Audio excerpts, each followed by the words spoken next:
of want to talk about the three things that I did in this moment that I think were right. I did a lot of things that were wrong, but it's not that interesting to talk about the things that were wrong.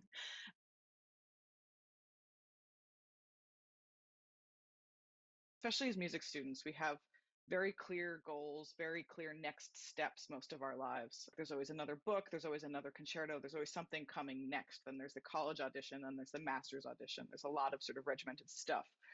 But when you graduate, that stuff all disappears and it's not super clear what the next step is going to be.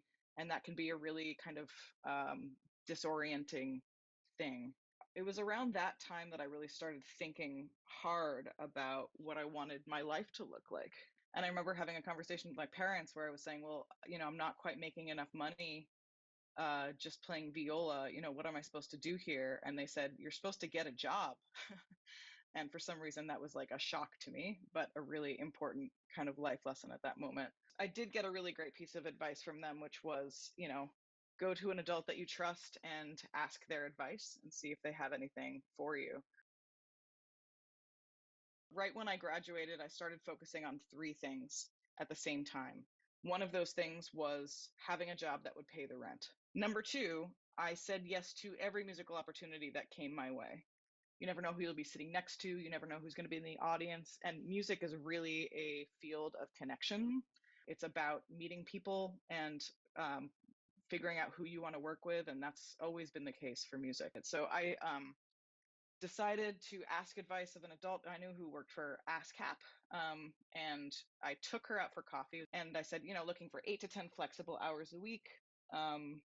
Music adjacent field, do you happen to have anything? And she said, no, but tell me about what you like. Tell me about music. Where are you, where do you see yourself? What do you want to do? What have you been up to? And we had a really lovely conversation for about an hour and a half. After that, she said, I'm so sorry, I don't have anything for you, but I think my friend who works in the Department of Education might let me send you to him.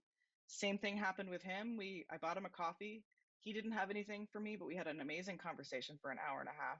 He sent me to somebody that used to work for the music department at the public radio station in New York. And she said, yep, I do have a job for you. And it was ripping CDs into their digital database, which sounds so absurd now. But when radio stations went from physical media to digital, originally they had to someone had to put a CD into a computer, press rip, listen to it in real time and enter in all the information. So that was my job for a little while. But unexpectedly, that turned into my boss wanting to hear what I sounded like on the air. And long story short, ended up being a 10-year radio career that ended in my having a podcast, which won a Peabody Award, which is so crazy. And that's a part of my life that really in no way had I projected, but I stayed open to it and it was fascinating. People are interested in hiring musicians who they think will be good at the thing that they're hiring them for.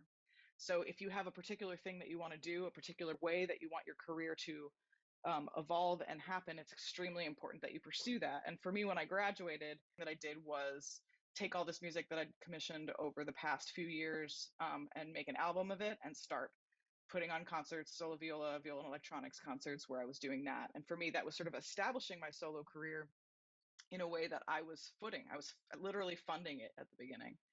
The stuff that started as me footing my own expenses turned into, getting to commission and perform concertos with major orchestras around the world. And that never would have happened if people hadn't seen me in that role in another context, which is something that only happened because of these project-based collaborations that I was doing with friends that we were sort of putting together and figuring out how to swing. Initially paying for them ourselves and then raising money for them or finding other like-minded people that were interested in the arts and wanted to pull things forward. And the funny thing is now at this point, that's the stuff that is the most lucrative for me, but it never would have happened had I not started it on my own.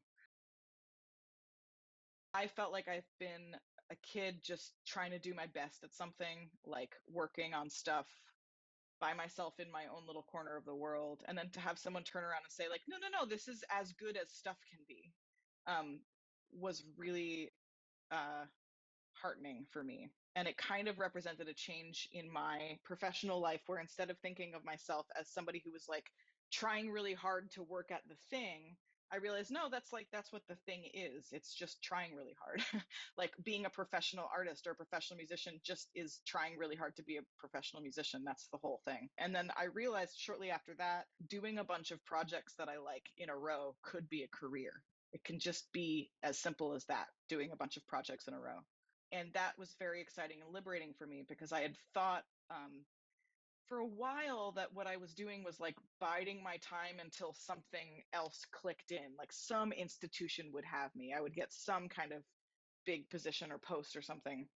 And then I realized that was not necessary. And of course, the irony of that is after I realized that was not necessary, that's when the institution started pursuing me. It's just important to do something that you really believe in, preferably something that you really, really like, because you're going to be the best at stuff that you like.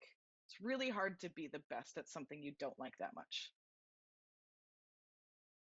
It's about figuring out who you are, and that's a process that takes a long time. But I am somebody who's opinionated and really likes to work in groups. So that's what I've been trying to pursue. That's the stuff that like makes me the happiest.